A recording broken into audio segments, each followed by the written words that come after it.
All right, listen, we're going back out to West Palm Beach. I believe this segment starts with an interview with half of the morning show, WPBZ, Meathead in disguise.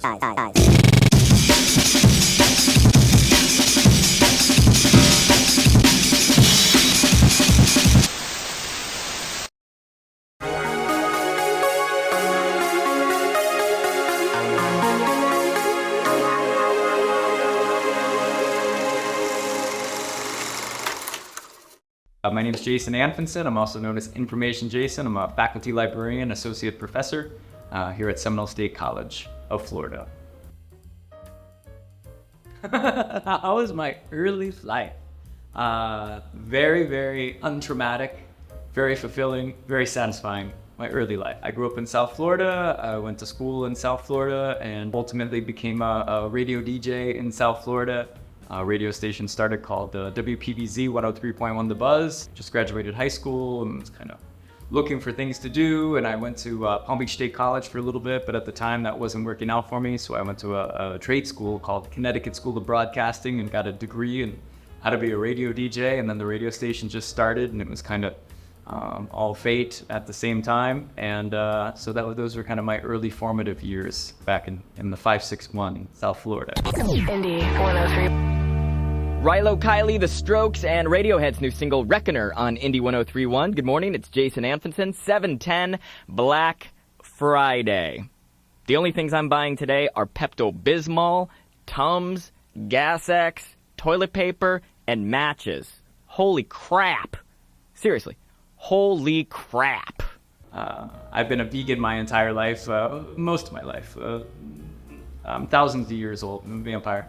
But the radio listeners named me Meathead as kind of a ironic sort of take on my veganism, and so that was my name. So I kind of played a character. I was the morning show producer and sort of sidekick on the Morning Buzz, and I was known throughout the world as Meathead.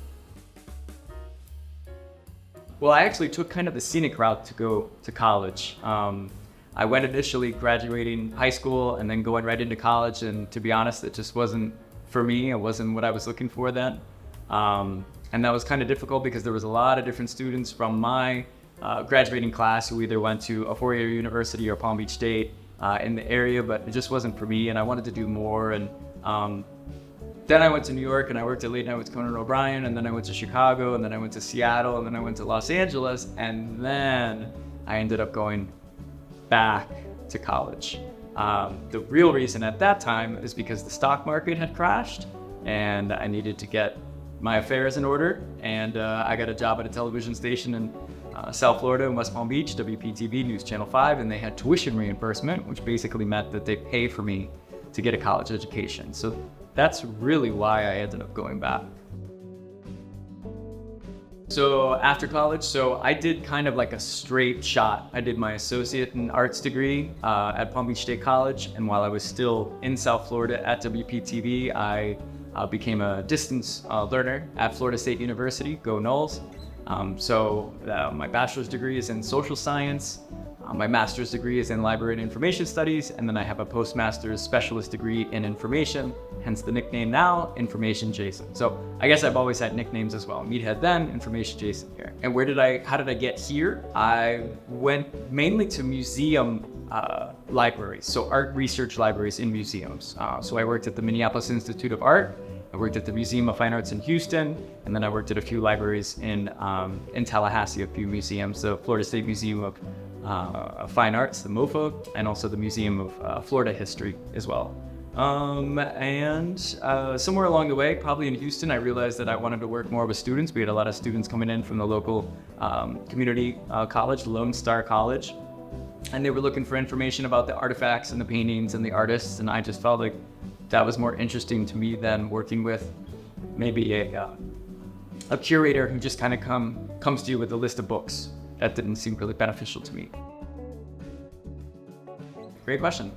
So we're charged with teaching information literacy to students. So how do you locate, evaluate, and use needed information effectively? Information literacy is one of the student learning outcomes for many of your classes. But for overall, it's one of, I think, 7 or 8 or maybe 10 or 12 at the college.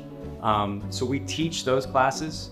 Professors invite us into their classes, or we come here to the instruction lab at the Sanford Lake Mary campus. I also teach a class. I teach LAS 2004, so Research for College Students. It's a 1-credit, 6-week course. And we're also embedded in the classes with many faculty, but mainly in the IDS 1107, which is the first year experience or the flight path course. In addition to that, we also provide reference for students. We do face-to-face reference. We do online chat service, telephone or text. But really, overall, we provide support for the learning community, and we make sure that we help people find the information they need to succeed. I think the most challenging aspect, first of all, so I'm an academic librarian. There's many different librarians, as I mentioned. You can be an art research librarian. You can work in the back of the library and be the one that catalogs or purchases the books. But we're what is called public facing. We're student facing. So we're always engaging with folks like all of you. And that isn't a challenge. But what is a challenge is, I think, just in institutions overall, there can be miscommunication, there can be egos, there could just be a lot of different things where the folks who are behind the scenes, who are trying to help the students, can't always get on the same page about how to do that. Because clearly everyone is educated and everyone has a good heart, but everyone is kind of coming at it from their own direction. So synergizing and really getting on the same page, well, is very difficult sometimes, and that's why a lot of times professors have students do group work to kind of get you ready for where we're going in the future, which is always going to be student project-based, team-based projects.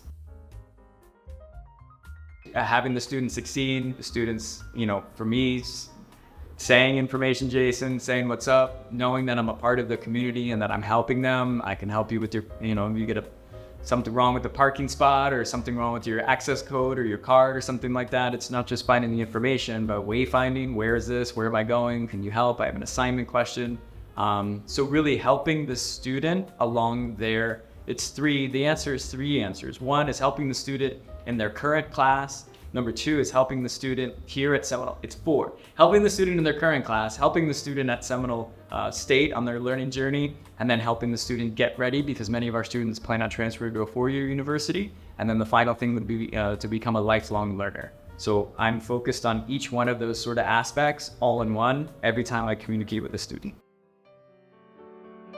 There's a lot of challenges these days. The reason I broke down different libraries is because there's different sort of academic libraries are different from K through 12 or public libraries.